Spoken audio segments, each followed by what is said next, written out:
Para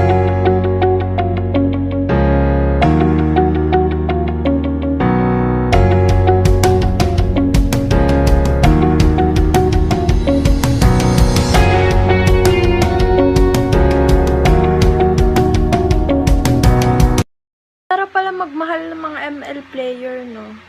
Yung tipong ML lang sila ng ML. Wala silang oras mang babae. Kaso wala ding oras sa bebe.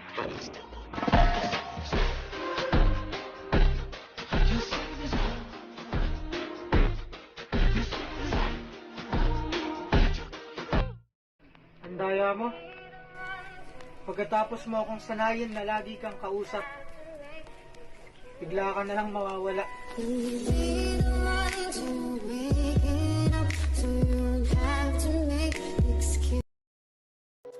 Sa relasyon, papaano ka magseseryoso kung may mga taong sa isa hindi mo kontento?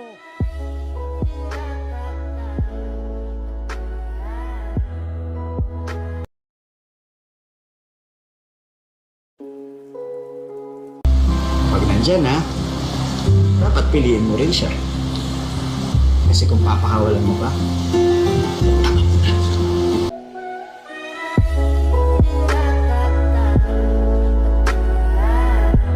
Guys, pag nagtampo yung jowa nyo, huwag nyo na suyuin. Ba't nyo pa susuyuin? Wala naman kayong jowa. Wala naman kayong jowa. Headphone rip, rip, rip, rip, rip. Platform hit, hit, hit, hit, hit. Alam mo, hindi ka magiging sapat sa taong iba yung hanap. Di ko alam kung tama ba ito.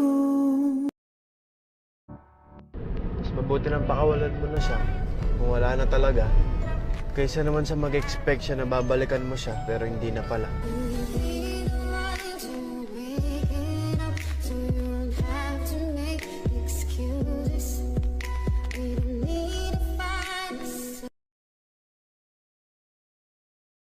Ang mga lalaki, mababait yan. Aalagaan ka ng tama, mamahalin ka ng sobra. Higit pa sa lahat, seryoso.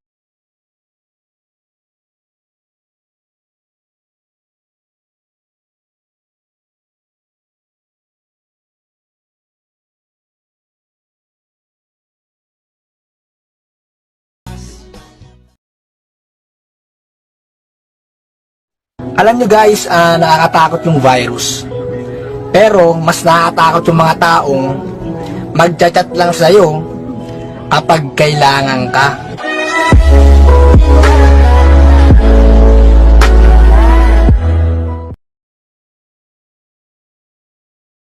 Ayoko na! Pagod na ako!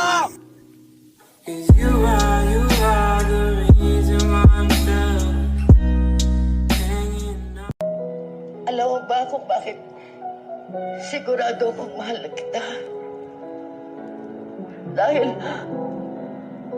araw-araw kitang pinili.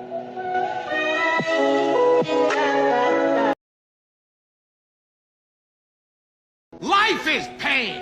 I wake up every morning, I'm in pain. I go to work in pain. You know how many times I wanted to just give up? How many times I've thought about ending it?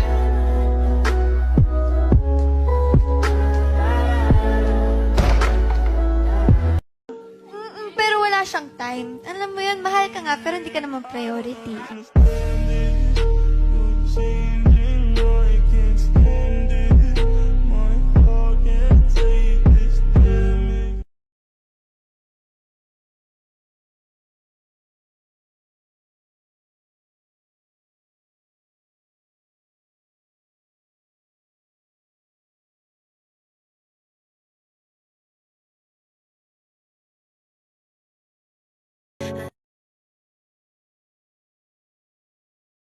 Paulit-ulit kang masasaktan dahil paulit-ulit siyang bumabalik. Ganyan magpaulit-ulit. Talagang tinatagtad ko na. Kasi ganyan ka katanga, alam mong masasaktan ka na, pero ba't tinatanggap mo pa?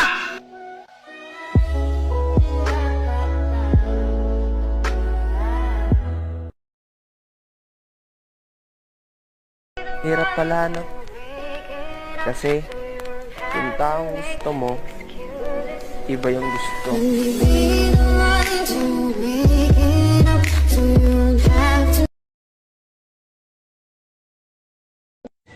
Sa pag-aasawa, dapat dalawang bagay lang hinahanap nyo. Mabait at mabuti.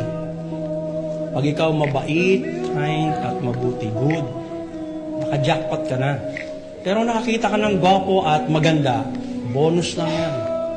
No? Kasi dapat tinitingnan mo yung kabutihan ng kalooban. Mabuting kalooban. Kasi pag nakatagpo ka ng mabuti ang kalooban, no? Higit pa sa maganda at gwapo yan. Yan ay isang kayamanan. Sinasaktan ka na nga, minamahal mo pa. Pinabaliwala ka na nga, pinapalagan mo pa. Umiyak ka na, pinagpatuloy mo pa. Sinukuan ka na nga, pinaglaban mo pa. Pero wala ganun talaga. Pag mahal mo, susugal mo kahit alam mong talo ka. Kung sino ba yung taong binuo mo, siya din pala mismo yung wawasak sa'yo.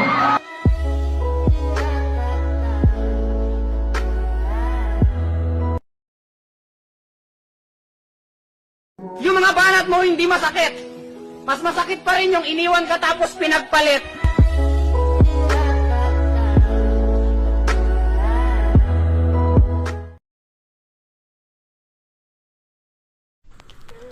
Walang chat, ayos lang. Walang tawag, ayos lang. Walang time para sa akin, ayos lang din. Pero sana pag dumating yung oras na ako naman yung mawala ng paki sa'yo, sana ayos lang din.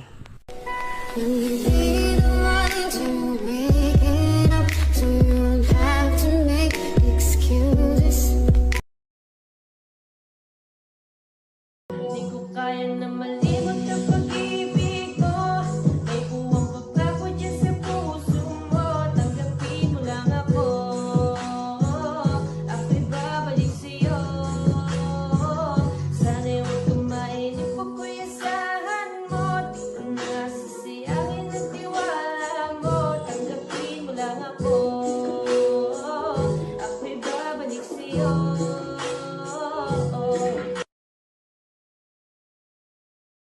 Ang luha parang pawis, di man siya parehong galing sa mata mo, pero parehong tumutulo kapag pagod ka.